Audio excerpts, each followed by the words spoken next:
Good morning students. Class 12th poem के अंदर जो आपका नेक्स्ट चैप्टर है वो है सच स्वीकारा है और राइटर है गजानन माधव मुक्तिबोध।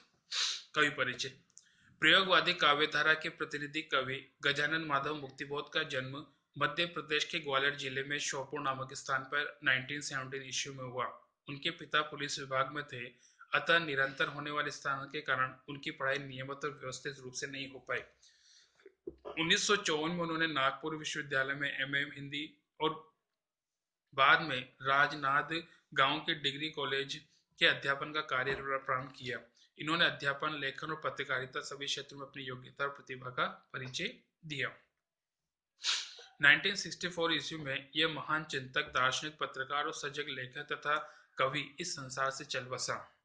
गजानन माधव के मुक्तिबोध की रचनाएं निम्नलिखित हैं। कविता संग्रह चांद का मुंह टेढ़ा है, भूरी भूरी खाक धूल। कथा साहित्य काट का सपना, विपात्र, सत्य से उड़ता आदमी, आलोचना, कामायनी, एक पुनर्विचार, नई कविता का आत्मसंघर्ष, नए साहित्य का सौंदर्य शास्त्र, समीक्षा की समस्याएं, एक साहित्यिक डायरी, भारत, इतिहास और संस्कृति। काव्यगत विशेषताएं। प्रयोगवादी कवि काव्यधारा में इनका प्रमुख स्थान है। इनकी प्रतिभा का परिचय अज्ञे द्वारा संपादित तार सप्तक से मिलता है। इनकी कविता में निहित मराठी संरचना भी लंबे वाक्यों में आम पाठकों के लिए कठिन बनाया है, लेकिन उनमें भावनात्मक और विचारात्मक ऊर्जा अटूट है, जैसे कोई नरसंगिक अंत स्रोत हो जो कभी चुपता भी नहीं बल्कि लगातार अधिकाधिक वेग और तीव्रता के साथ उमड़ता चला रहा हो। यह ऊर्जा अनेकानेक कल्पना चित्रों और फैंटेसियों का आकार ग्रहण कर लेती है। इनकी रचनात्मक में ऊर्जा को बहुत बड़ा अंश और आलोचनात्मक लेखन, साहित्य संबंधी चिंतन में ये सक्रिय रहे हैं। कविता का प्रतिपाद्य। आपका जो चैप्टर दिया है सह स्वीकार है, इस पाठ के माध्यम से लेखक ने माना है कि उनके जीवन को जो दिशा देने का प्रयास किया है वो किसी के द्वारा दिया है, लेकिन यहाँ पर लेखक इसके बारे में स्पष्ट नहीं है। हो सकता है उनके प्रेयसी भी हो सकता है उनकी माँ भी हो सकता है उनकी बहन भी, या किसी भी अन्य के माध्यम से उसका स्पष्ट रूप उन्होंने देखने को नहीं बताया, लेकिन वो ये मानते हैं कि आज जो कुछ भी उनके जीवन में है वो सब कुछ उसी का दिया हुआ है और उसी के अनुरूप उसको मिला हुआ है। मुक्तिबोध की कविताएं आमतौर पर लंबी होती है। जिन उन्होंने जो भी छोटी कविताएं लिखी उनमें से एक सह स्वीकारा है, जो भूरी भूरी खाक धूल काव्य संग्रह से ली गई है। एक होता है स्वीकारना और दूसरा होता है सहर्ष स्वीकारना, यानी कि खुशी खुशी से स्वीकार करना। ये कविता जीवन के सब सुख दुख, संघर्ष, अवसाद, उठा पटक को सम्यक भाव से अंगीकार की प्रेरणा देती है। कवि को जहां से ये प्रेरणा मिली, कविता प्रेरणा के उसी उत्स तक हमको ले जाती है।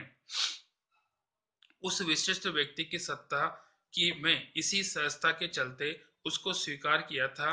कुछ इस तरह स्वीकार किया कि आज तक सामने भी नहीं तो भी आसपास उसके होने का एहसास होता है।